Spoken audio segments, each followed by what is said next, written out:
So now we are going to read Bhagvadgita, and we're going to continue with what we were doing yesterday. So yesterday we were reading text 22. So today also we are going to continue with text 22. So text 22 was Vansamsi Jirnani Yata Vihai Navani Grihanti Naro Parani Tata Sharirani Vihai Jirnanyani Samyati Navani Dehi.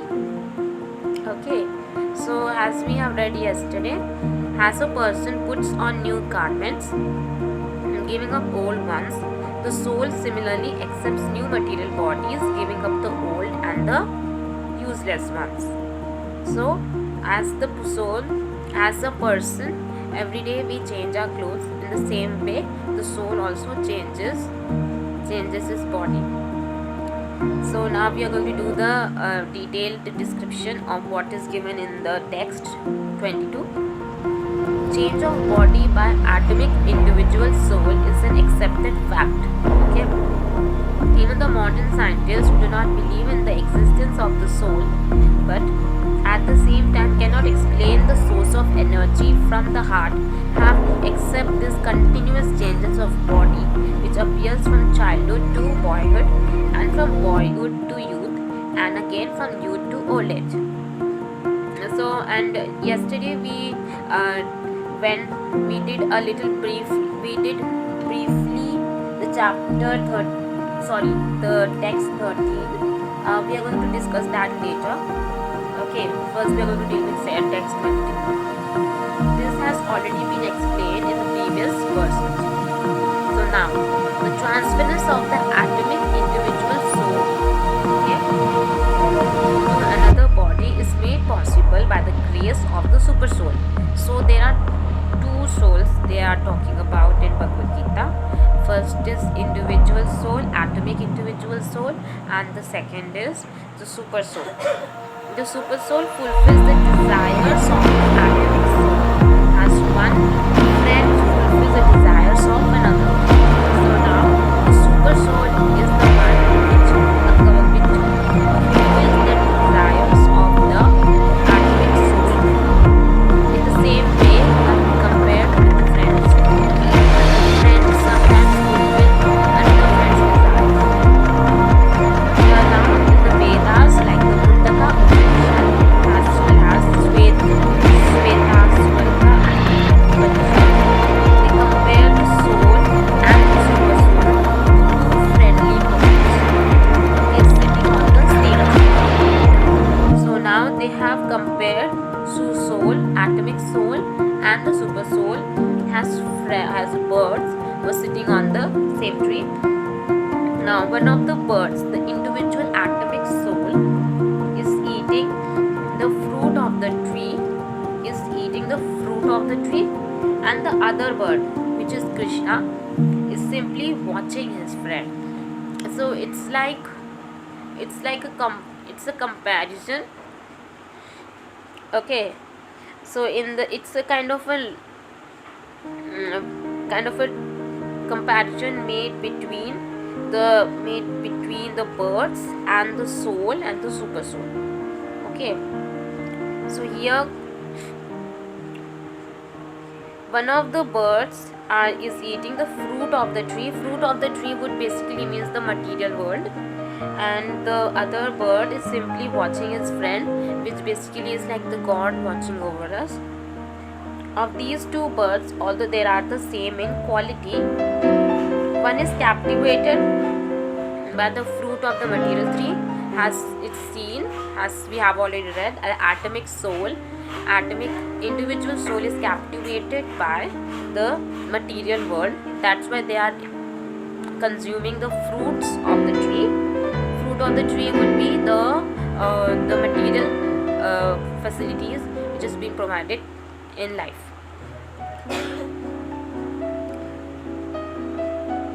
And fruit of material tree, while the other is simply witnessing the activities of his friend, which is Krishna, who is only witnessing the activities of his friend, and Krishna is the witnessing bird. So, and here Now we are coming down to what is happening in the Kurukshetra war. That Krishna is basically the witnessing bird or the super soul, and Arjuna is the eating bird. Basically Arjuna is the individual atomic soul. Although they are friends, one is still the master and the other is the servant. So, although they are being called as friends, but in reality, they have a relationship of a master and a servant. So, you can imagine who is the master and who is the servant. Okay. Forgetfulness of this relationship by the atomic soul is the causes of one's changing his position from one tree to another or from one body to another. So, the Jiva soul is struggling very hard on the tree of the material body, but as soon as he agrees to accept the other bird as the supreme spiritual master, as Arjuna agreed to do by voluntary surrender unto Krishna for instruction, the subordinate bird immediately becomes free from all lamentations. So here the Jiva soul means the atomic individual soul is always struggling in the life, and struggling with the material aspects of the life, with the material body also. But as soon as he agrees to, and it mostly happens when you are not accepting the real relationship between this atomic individual soul and the super soul. The Jiva is struggling very hard on the tree of the material body, but as soon as he agrees to accept the other bird as the supreme spiritual master, as Arjuna agreed to do by voluntary surrender unto Krishna for instructions, means you are accepting the mentorship. The subordinate bird immediately becomes free from all lamentations. So when you accept the presence of the supreme super soul or the supreme soul, then you are free, and you are on. Then the super soul guides you to the right path, and that leads you to liberation from all kind of lamentations also.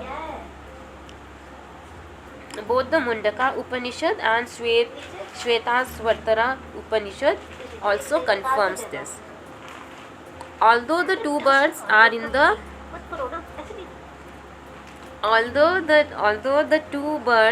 the same tree, okay, we have already read it, like there were two birds in the same tree, the eating bird is fully engrossed with anxiety and moroseness as the enjoyer of the fruit of the tree. But if in some way or the other he turns his face to his friend the Lord and knows his glories, at once the suffering bird becomes free from all anxieties.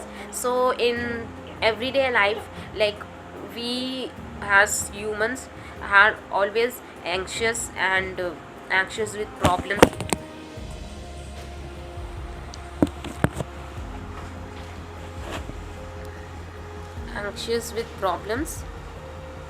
So like in everyday life, everybody is dealing with several kinds of anxiety issues and stress issues. So because there are so many challenges one has to face in everyday basis. So, and based on that, there's a lot of melancholy and lamentations. So but if you turn your concentration and your path in life towards devotion to Lord, and get in awareness of his glories, at once the suffering of the world becomes free from all the anxieties.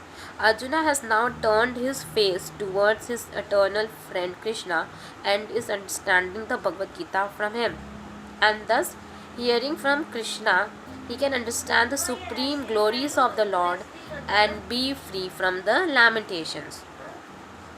So Arjuna is advised herewith by the Lord not to lament for the bodily changes of his old grandfather and his teacher, He should rather be happy to kill their bodies in the righteous fights. So basically, he is killing the body, not the soul, so that they may be cleansed at once of all the reactions from various bodily activities. One who lays down his life on the sacrificial altar or in the proper battlefield is at once cleansed of bodily reactions and promoted to a higher status of life. So there was no cause for Arjuna's lamentations. So basically, Lord Krishna is saying that one who lays down his life on the sacrificial altar or in the proper battlefield at once is cleansed of his bodily reactions and promoted to a higher status of life. Basically, he is helping the by Arjuna is basically helping everybody by participating in the battlefield, and that would be in this way that he is laying because he is allowing his grandfather and ancestors and his teachers to lay their life on the sacrificial altar or in the proper battlefield and is at once cleansed of the bodily reactions and promoted to a higher status of life.